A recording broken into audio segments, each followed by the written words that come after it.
done is better than perfect, because so many times we get held back from that fear of actually hitting that goal. There's three possibilities. You either hit the goal, you've surpassed the goal, or you fail.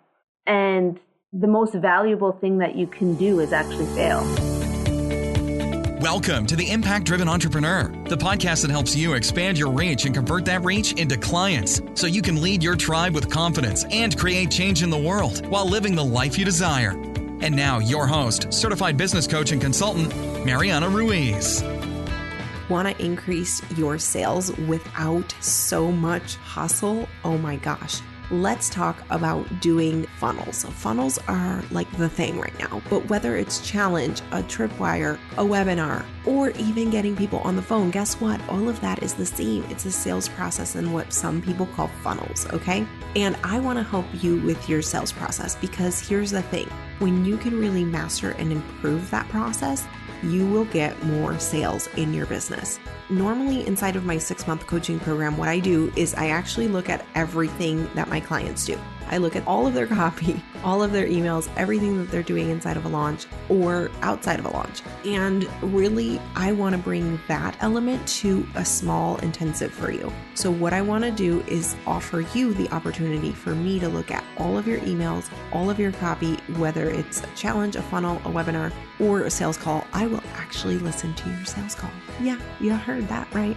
Okay, so in order to get this amazing offer, it's called a funnel intensive. You can find it at impactdrivenentrepreneur.com/work-with-me. You can purchase there right away, or if you want to get on the phone and just make sure it's a good fit for both of us, I'd be happy to chat with you. Let's optimize that sales process so that you can start generating more sales in your business without the grind. Hey there, and welcome back to the Impact Driven Entrepreneur podcast. Today we have Angie DaRosa. She is a transformational mindset coach who helps women build their confidence, courage, and clarity so that they can create the impact and income that they desire. She's also a single mom to an amazing toddler who I got to meet a few weeks ago, and reminds her daily why she stepped into the entrepreneurial world. Welcome, Angie. I'm so happy to have you here. Thank you. I am so excited.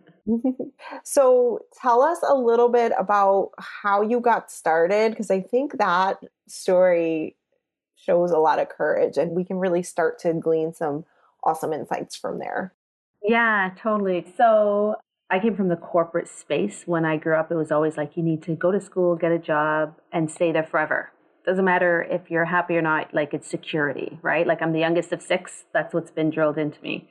And I did that, and I did it really well. And I worked for the same Fortune 500 company here in Canada for 16 years before I had my daughter, before I had my first child, my only child.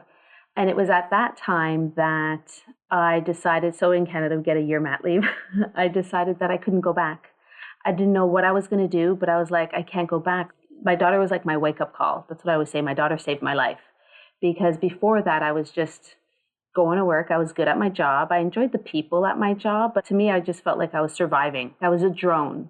So I would just wake up, do it all over the next day. You know, I was working 12, 14-hour days. And to me, I was like, well, this is life. This is just what life is all about. Got to do it, right? But once I had my daughter, it was like something just clicked in me that I was like, I can't do this. And I have no idea what I'm going to do. So I did what every responsible new mother would do. And I just left.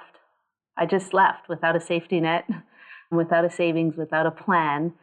And I just decided that I wasn't going to go back to work. Everyone thought I was crazy. My mom was like, oh my gosh, what are you doing? You're a mom now. You got to be more responsible. What's going on? And all I knew was I'll figure it out. I have no idea what direction I'm going to go into, but I'll figure it out. My daughter's father, I was with my boyfriend at the time, and he was like, what the heck are you doing? Like, you got to go find another job. So I had everybody telling me that I was crazy, like something was wrong with me. Why would you do that? You had a secure job, 16 years, benefits, all the bells and whistles, so to speak, making good money, and now you're leaving. Now what? But for some reason, I just knew that I would figure it out. And I've never been an entrepreneur. I've never even had a desire to be one. Like in my mind, an entrepreneur was someone who owned their business, but for me, it was like a brick and mortar business, you know? Mm-hmm. And I don't know, I just figured out. I actually didn't start by going into coaching. I just started by, I actually hired my first coach for my product-based business because I was making my daughter's products. My second love is natural products and stuff. I'm the crunchy mom. So I actually hired my first coach to help me turn my products that I was already making for my daughter into a business. And it was through coaching with her that she's like, what the heck are you doing? You need to be doing this. You should really be helping other women, because every time we talk, that's what you're talking about.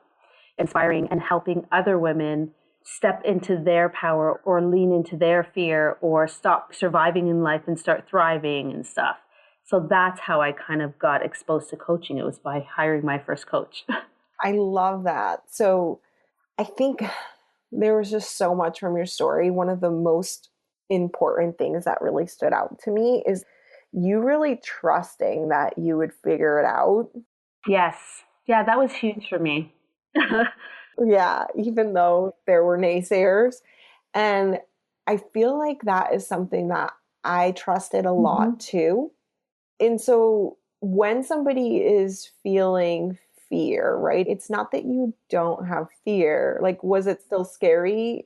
Oh my gosh. Okay, I'm going to try not to swear because I don't think we can swear on this, but I was literally scared shitless. I'm not going to lie. And then a year later, like I'm still kind of figuring out my business and stuff. And then add another layer of fear when I separated. So now I made the decision to become a single mom. So I don't know, it's like I'm just this fear junkie or something. I have no idea. I'm like, well, let's add another layer of scariness to this. And my boyfriend and I, my daughter's father and I broke up. So to me, I was like, oh, okay, now remove this safety net that I still didn't feel like I had, but I still did have because we were living together and everything, right? So yeah, I was still scared.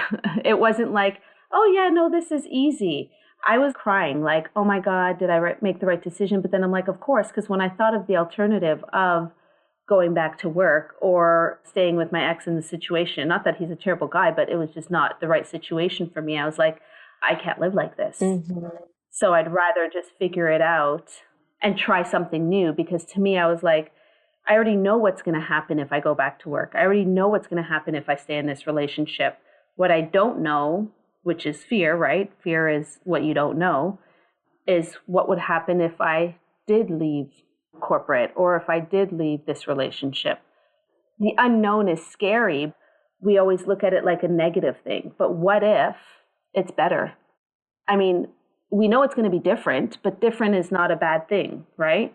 And it's that different that we're afraid of because it's the unknown.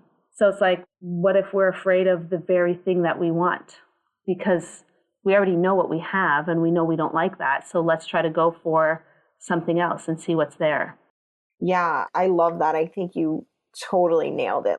Where you are is probably worse than where you like paving the path that's scary, but also could be better, right? Yeah, so you might as well take a chance on that, right? Because you already know where you, and that's the thing, right? We stay in our comfort zone because it's comfortable, not because we like it, but because we know what to expect. Like if you think about staying in a relationship, right? You know what to expect. You know that, you can't mention these things or there's going to be a blow up or whatever. You know that this is how things need to be or else you're going to have this uncomfortable conversation. So you avoid it, but you know what to expect. Whereas if you leave that comfort zone, you have no idea what to expect, but it could be the very thing that you're looking for. Just the possibilities are endless. I know it sounds so cliche, but it really is. You just go for that. But it's still scary. Just because you go for it, it doesn't mean that you're like, yeah, I know it'll work out. I know everything's going to happen exactly. But it's like, well, what if it doesn't happen exactly as you wanted, but you get something even better? Like there's just so many what ifs, Like what if what's happening right now is exactly perfect for me? Exactly. And I love the attitude of like, I'll figure it out, right? Like I like to think everything's happening for me, not to me, right? Yes.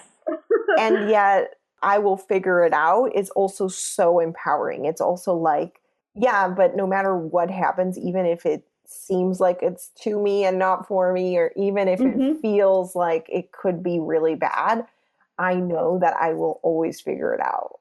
Yes.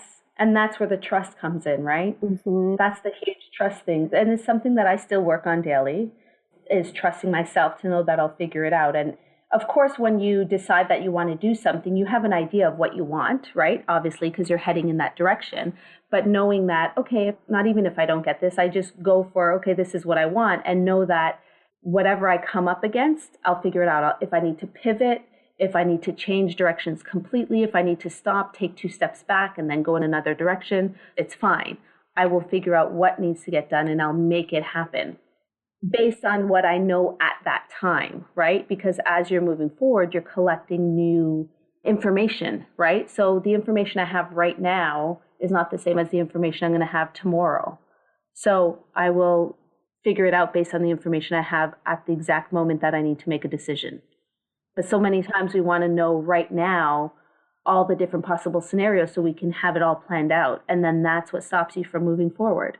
Yeah, the whole analysis paralysis, right? Like, yep, exactly. But if I only knew all of the ways I could launch, I could just pick the best way that I could launch. And then what I find most of the time is that people are really just avoiding the thing by trying to either learn all the stuff or make everything just right and everything just perfect, right? Right. Yeah, procrastinate. So I'm going to wait till I figure out all the possible ways so I can have the perfect launch. And it's like done is better than perfect. Again, it's cliche for a reason. Done is better than perfect. I love seeing people launch things or go on video or even do a post or whatever, a blog post, and just say something. If you need to correct it afterwards, or if you're stuttering in your video like me, I always say and I'm like, forget it. I've learned to accept that I'm exactly perfect just the way that I am. And the more that I do it, the better I'll get. And not only the better, I don't know if I'm getting better or if I'm just learning to accept myself more, that this is what I sound like. I say that's what I do. So I'm good with it. I prefer to see that as opposed to if I'm watching a video that seems too perfect, so to speak, I'm not attracted to that because I like just the more raw, real, whatever. Me too, personally. And I think like we both have always resonated with each other because of that, right? Like we're just very down to earth, very real. Right. But I find that when I see people that could be their normal self, which is totally great, but it will deter me because then we'll naturally compare to that. And I'll be like, oh, I can't go on video unless I have that, or unless I sound like that or look like that, right? Like that's what so many of us fall into, is that comparisonitis, right?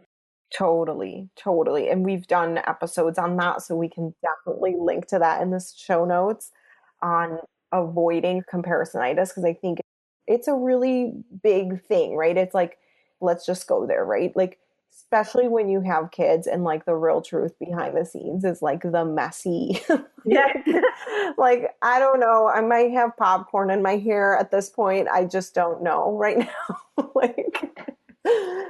And then there's, the perfectly polished live streamer who's like, oh, I will never be like that, right? And so what ends up happening is if you haven't worked out this courage piece, then you're actually afraid to show up because it's not how so-and-so shows up or how you're thinking that it needs to look. So I think one of the simple things, right, is probably like shifting what our idea of perfect is.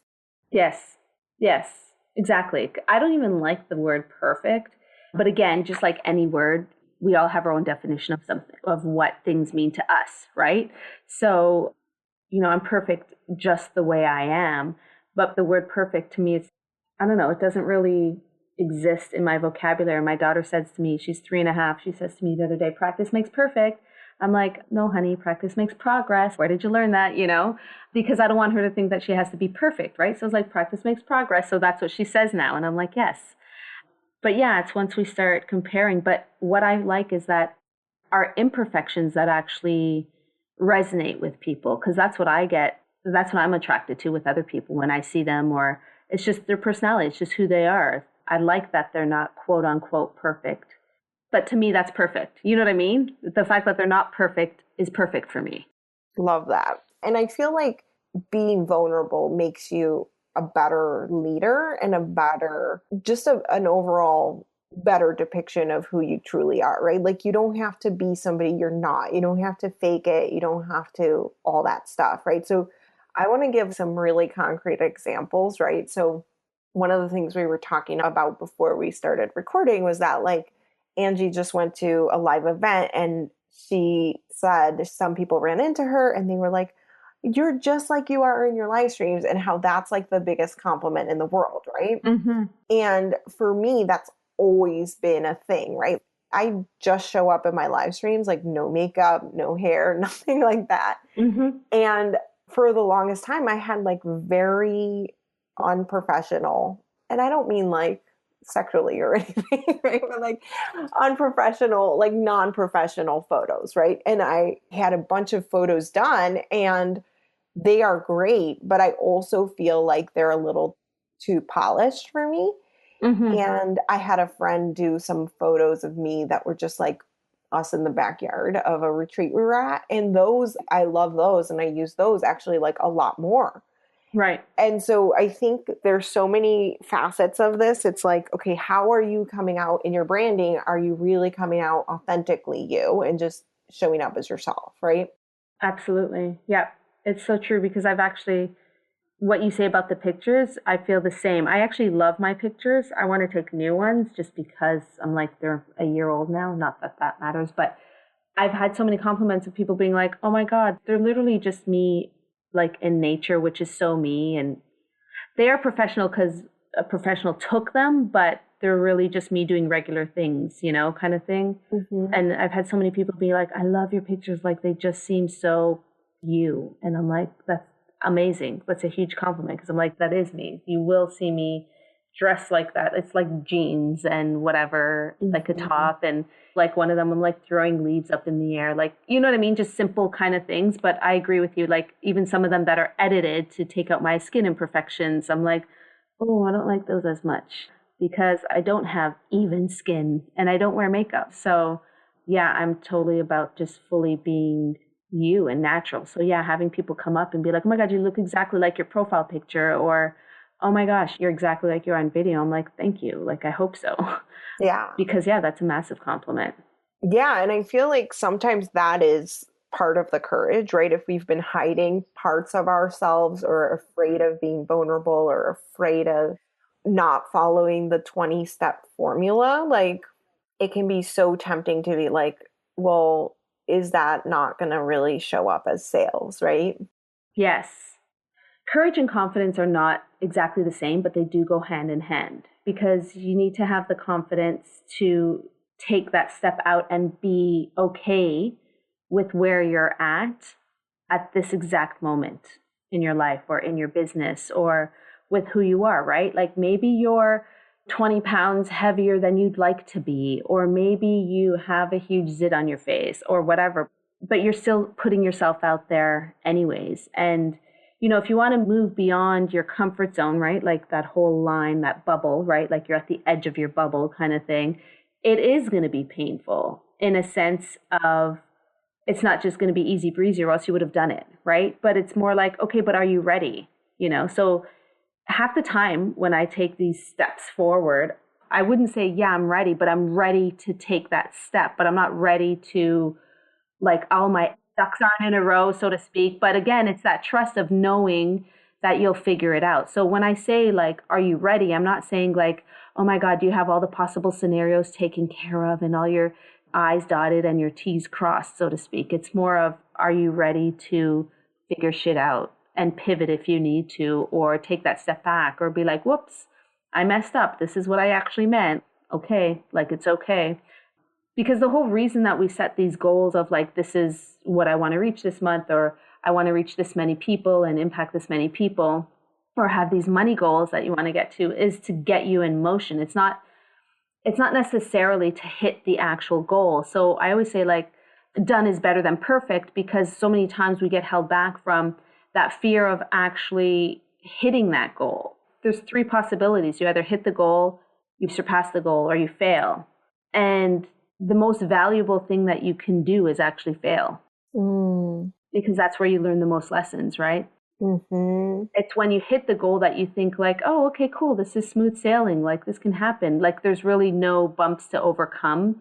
But when you fail, that's where all the lessons are learned. Of course, you want to surpass your goal and you will, but failing is not necessarily, it's not a bad thing, right? We have this fear of failure, but I've actually been doing market research calls and a lot of people actually have a fear of success.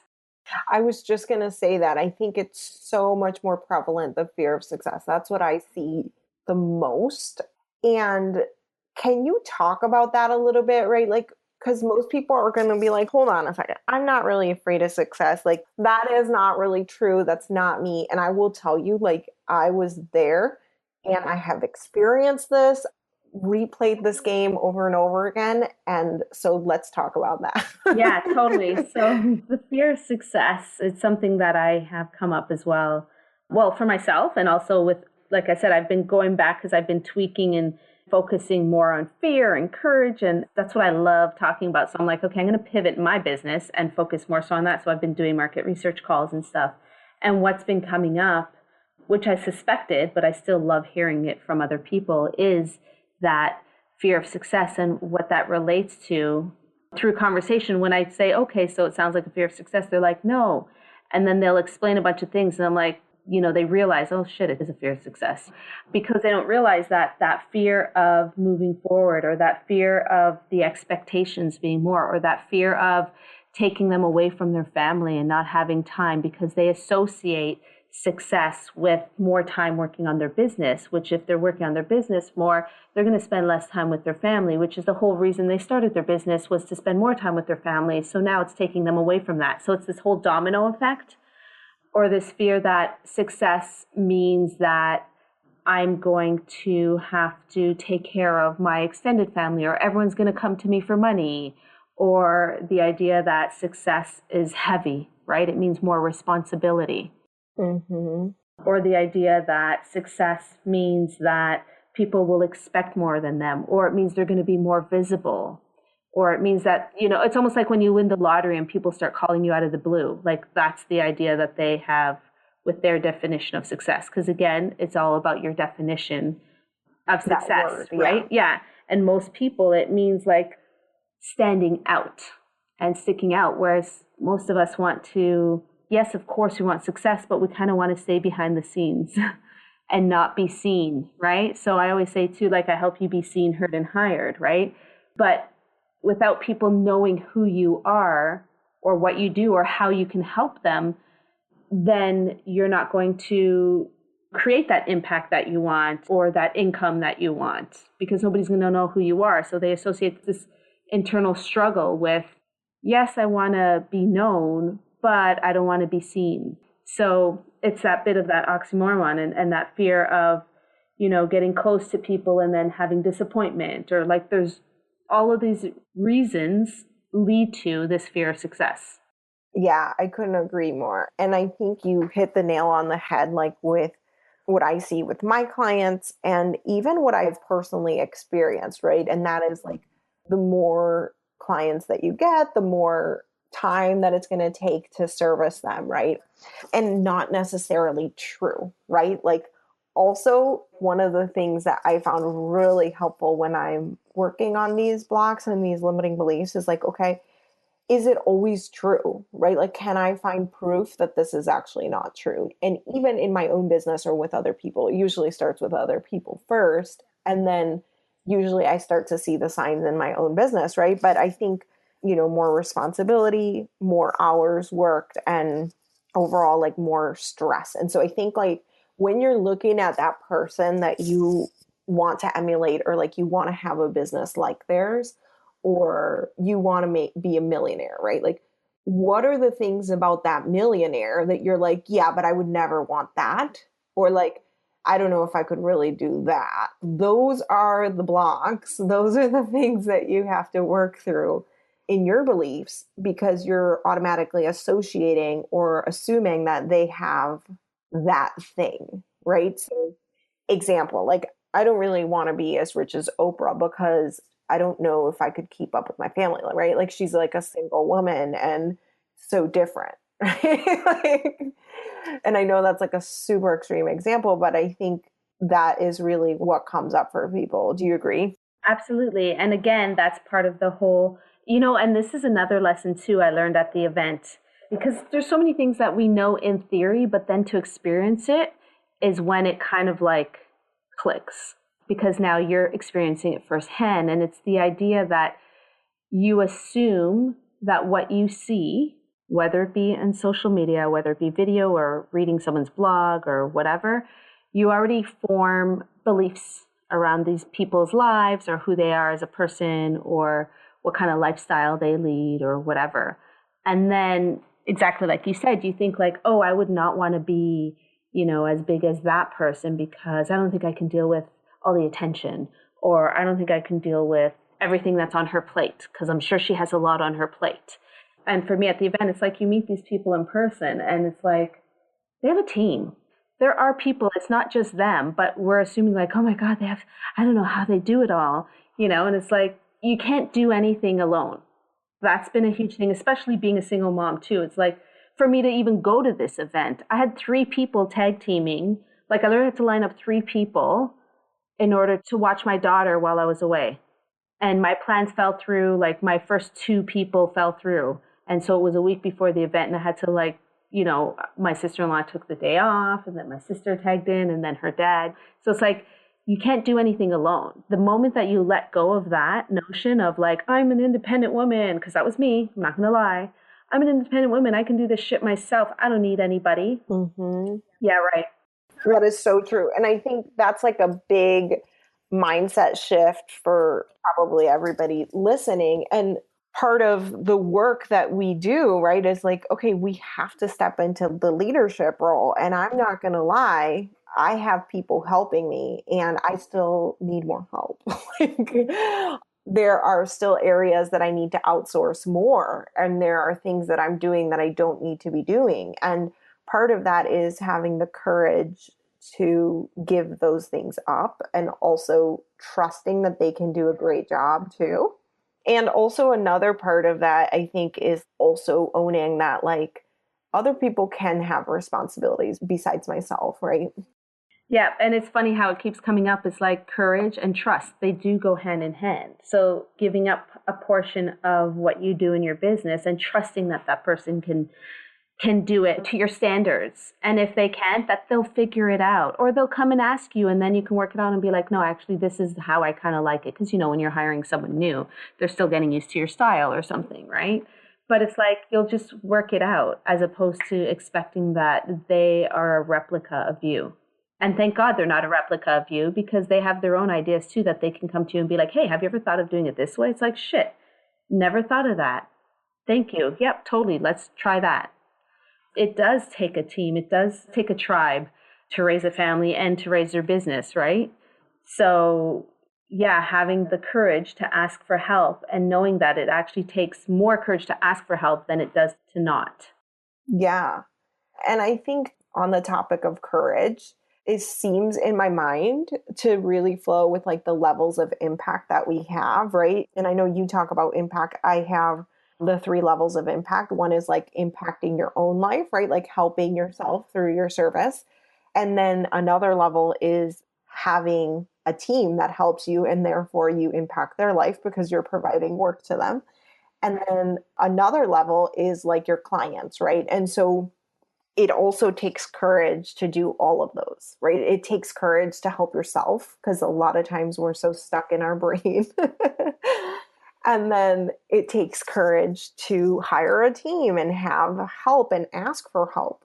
I know we've talked before, but like both of us have help with like groceries and stuff. And I know that seems trivial, but like that makes a big difference, right?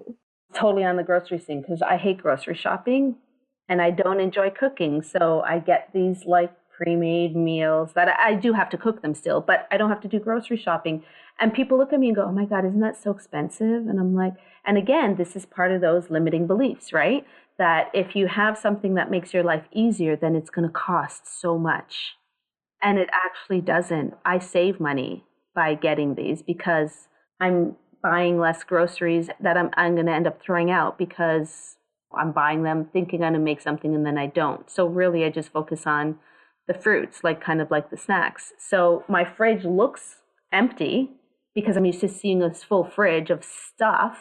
And that's how it is if you think of your life in general. It's like we have this stuff that makes us feel like we have these enriched lives. And it's like, it's just there. You don't actually need it. So once we get to eliminate this stuff that's blocking, if you think of it like metaphorically, right? Like it's literally blocking. Now I'm going to get all woo. We do that on here too. Okay, cool.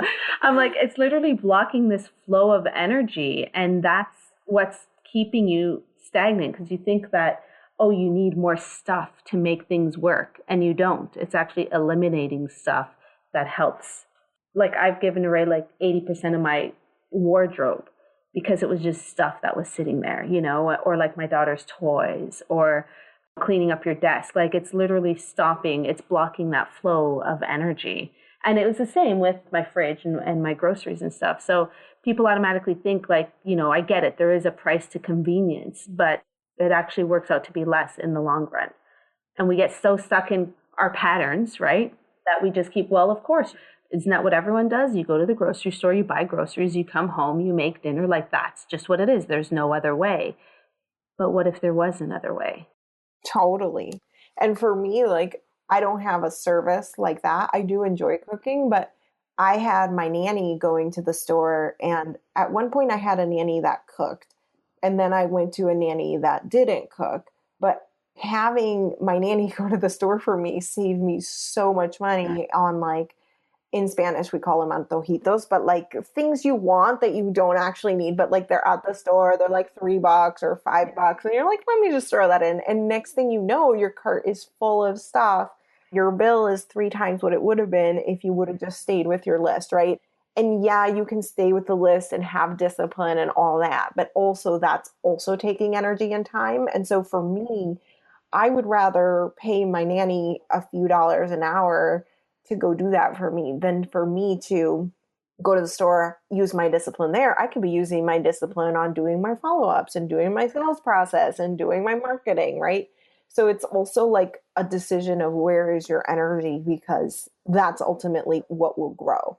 Right. And of course, as you're saying, like those $3 things here and there, I'm like, yeah. And then you have your kid there too, right? Mommy, I want this. Mommy, I want to try this. I'm like, no, we don't need that, or like whatever. But yeah, totally. And then have people, they're like, well, how do I face my fear? Or how do I move past this? Like, I'm scared shitless. Like, I don't know what to do. Because then when we come up against this fear of like, oh, launching a program, right? It's like you have this idea of launching a program and then you come up with every excuse why it's not your time yet, why it's not ready, because somebody else has something similar, or it's just not the right time in your life right now. You're not ready for it or whatever. And then you don't move forward. And it's like, that's a common thing people ask me, like, well, how do I move forward, right? When I'm scared shitless. And as much as like in the entrepreneurial space, especially I guess in the coaching world, there's so many things that being thrown around of like what to do or what not to do or whatever. And I think a lot of us take that for granted without actually doing the work. And that's so important. It's literally doing the freaking work. Because we could read things and be like, oh, journal about how you feel. And you're like, yeah, I can tell you right now how I feel. But it's like there's power in actually taking the time for yourself to literally do the work. And we did actually a lot of that at the event, which I thought was amazing, because it wasn't just, okay, let me just sit here and listen to a bunch of inspirational speeches and be like, yeah, rah, rah, rah. It's like, no, we were actually doing the work. And some of it, you're like, yeah, I've done this before, but doing it again, because now you're a different person. So even if it's something you did 6 months ago about whatever, like maybe your fears, right? Or where is it that you feel like you're less than, or what's depleting you right now, or whatever, right? And I literally created this 6 steps, and it's really just like journaling prompts. And I don't mean to downplay it, but there's so much power in actually taking the time and doing the work yourself, writing it out, talking it out. I'm a big talker. I talk to myself. But when it comes to really doing the deep, deep stuff, I will write it out. And again, the perfectionist will be like, how do I write it? What's the format? And there is none. It's just free flow. Like whatever comes to you is what you actually write out. Like, what is it you're afraid of? And don't just say, oh, I'm afraid of success. You know, like literally digging deeper. What does success mean to you? What does it trigger in you?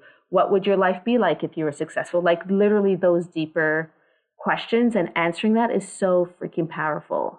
I think it gets discounted. Like a lot of people don't recognize the power in that. And so they're constantly skipping over it, moving forward, looking for that magic pill, looking for that magic bean, right? Well, who is that? Jack and the Beanstalk? The magic bean. And just like, I don't have time for that, just kind of pushing their way forward. Whereas if you just stop and actually look at yourself, like look within, that's exactly where you're going to find it, because there is no, and again, I know it sounds so cliche, there is no magic pill, but there really isn't. And I know this because I've done that. I've been throwing money like here and there, like, yeah, give me the answer, And it's like, you are your answer, but you have to do the work. Yeah, I could not agree more. And I think you can take any single strategy, and it will work for you if you work it. Exactly. But people are like throwing money at the strategy. It's like, okay, but you still have to implement it. You still have to do the work. Totally. And in all areas, right? So there's like, here's why it gets overwhelming so quickly, is because we're running a business, right? We have to do marketing, we have to do sales, we have to do leadership for our team. We have to keep track of all of those moving parts. And guess what? Going back to, you cannot do it alone, but you need somebody to help you to implement those basic things, because the strategies are out there, but are you doing them? Exactly. Are you doing the mindset work, like the actual work, like the journaling, the meditating? I had read this thing called the peace process. Right now I'm reading a book called The Abundance Code. It's so good. And in it, he has this peace process. And not to get too into the personal stuff, but my husband had like not like a little temper tantrum this morning because one of the doors was open, whatever. So it was small, but it was something that I was like, hey, I can practice this new thing that I've been reading in the book. I'm going to go and actually do it. And at first I was like, yeah, I can kind of like go through the motions and do it right now. But I really gave myself the space and the time to actually implement it. And I kid you not, I felt peaceful afterwards. And it was completely transformative. And so, yeah, I could have been like, let me read through the book again, or let me make sure I'm doing it right, or let me half-ass it. Or I could have been like, giving myself the space to actually do it, and then have the discipline and the courage and like the confidence in myself to do it. Yes. And I love that. And that's what I always say too. Like whenever I need to practice my courage, I put myself in those situations. I know you didn't put yourself, but you recognize that it was an opportunity for you to practice what you were just reading about. And that's important too. It's like taking the time and taking the opportunities to practice, to put into motion, even though if you're not 100% sure, but it's that awareness, right? Because awareness precedes change. So if you became aware, like, I'm going to put this into practice right now. What a great opportunity. Let me figure it out. Like you did it, right? Was it 100%? Probably not, but who knows? You learn more by actually doing it. Like you're not going to learn to swim by watching a YouTube video, right? You're going to learn to swim by getting in the water. Like you can watch the YouTube video, take pointers, but you actually have to do it. So it's like there's that practice part. So you're reading the book and now you're implementing what you read in that book. So it's the same thing. Like sometimes I still have people that trigger me. So I will interact with these people that trigger me to practice certain things that I am learning and become aware of the thoughts going through my mind or the emotions that I'm feeling or how like it just feels in my body.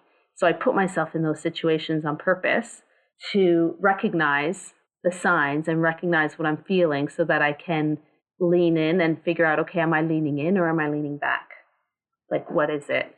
So yeah, it's all about, you're putting into practice like right away what it is that you're reading about, which is, again, so important, right? You can read books till the cows come home, but if you're not doing anything about it, nothing's going to change.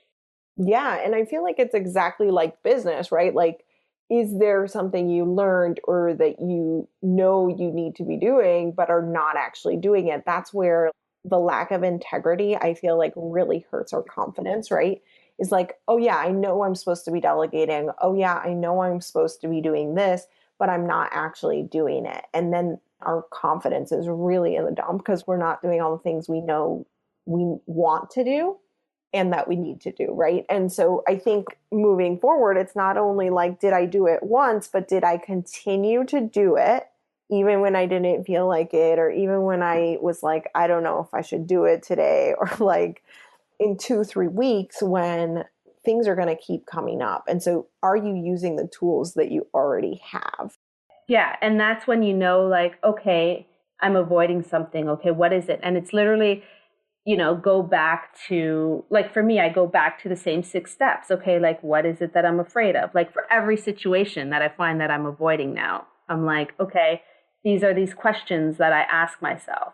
Like, what limiting beliefs is it bringing up? When did I start believing, like, whatever. And I literally go through that every time I find myself avoiding something, because avoidance is a sign of there's a fear there. There's an underlying fear there. What is it you're afraid of? Are you afraid of a conversation? Are you afraid of a sales conversation? Are you afraid of what other people are going to think if you ask for this money? Are you afraid of, like, there's just so many. Are you afraid of what your family's going to think if you just put it out there? Because those are huge. Those are very common things, right? Are you afraid of what your old coworkers are going to think? That was a big one for me. Oh my God, I have some old coworkers as friends on Facebook. What are they going to think of me if I go on video? Are they going to be like trolls? No, that was a fear of mine. Can I tell you, I've gotten all support from them, and I'm like, oh my gosh. I love that. Okay, please tell us you have this resource for us. Oh, the 6 steps? Yeah, I totally do. I do. Yeah, it's my latest opt-in thingy that I have going on. Yeah. Okay, so everybody, we're going to put it in the show notes. Just click on the show notes page for this. If you're on any podcast player, it should come right up. It should be right there. And then we'll link to it in the show notes section. Yeah, perfect. Okay. So is there anything else that you think, like, somebody who is in business and is really struggling with courage needs to do, like, today to get going and stepping into their courage more? Honestly, I'm like, these 6 questions that'll be in the show notes is going to be your starting point for, like, right now. The only other thing that I want to remind you of, and whether you need to use it as, an affirmation or whatever, is, again, courage and confidence go hand in hand, and we're always hardest on ourselves. We always put ourselves last, so to speak, especially if we have children, but even if we don't. And the one thing I always say is love yourself as much as you love your children. And if it's not your children, as much as you love maybe your partner or someone else, because we always tend to love somebody else more than we love ourselves. And that's where we lack that confidence, because we feel like, oh, I'll do this for someone else. But if it were for me, like, we always break promises to ourselves, right? And whether that promise be, oh, I'm going to do these follow-ups, right? It's so easy for us to be like, yeah, I'll do those follow-ups tomorrow. But if we promise someone else that we do these follow-ups, we have to make sure that we do it for them.